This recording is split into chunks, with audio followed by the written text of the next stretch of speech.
covering the Northern Bahamas? You're watching the Bahamas Tonight, Northern Edition. Welcome back.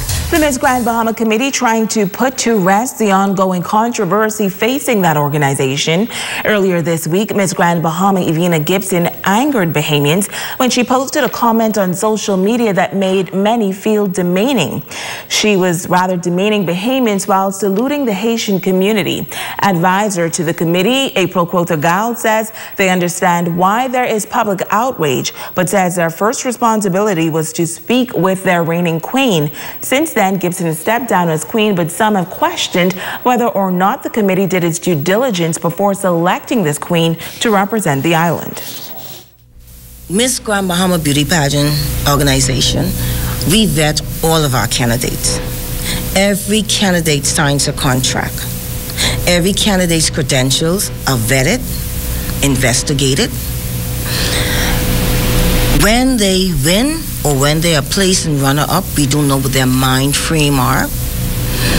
The reason we are not going to crown another queen right now is because we have to look at what did we miss so that we can make Miss Grand Bahama remain the signature pageant of the Grand Bahama Island.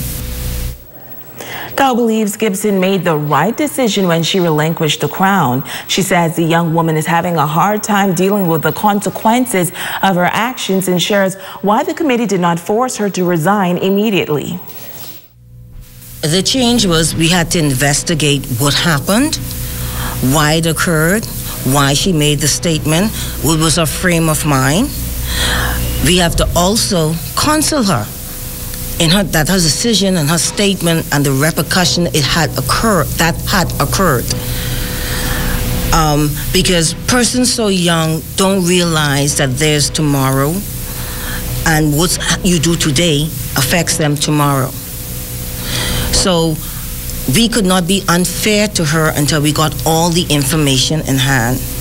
And we're proud of her that she relinquished her crown, because in our contract, every candidate signs that contract, and it says, if you do not adhere to the rules and regulation of the organization, we will ask you to relinquish your crown or you will be stripped. After she realized what she had done, she was so apologetic, and we gave her her dignity in terms of relinquishing the crown. Now, Gal contends that they will do everything in their power to ensure that an issue like this never happens again. But in the meantime, she's calling on Bahamians to try to heal and move on from this situation. And now it is time to ask the doctor.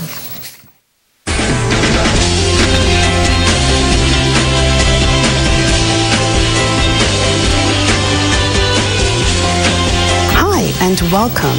Today we'll wrap up our discussion of medical emergencies with a focus on CPR. Medical emergencies are a fact of life, and it is likely that each of us will be in the presence of a person experiencing one at some point in our lives. Cardiopulmonary resuscitation, also known as CPR, is a life-saving technique useful in many emergencies, including a heart attack or near drowning in which someone's breathing or heartbeat has stopped.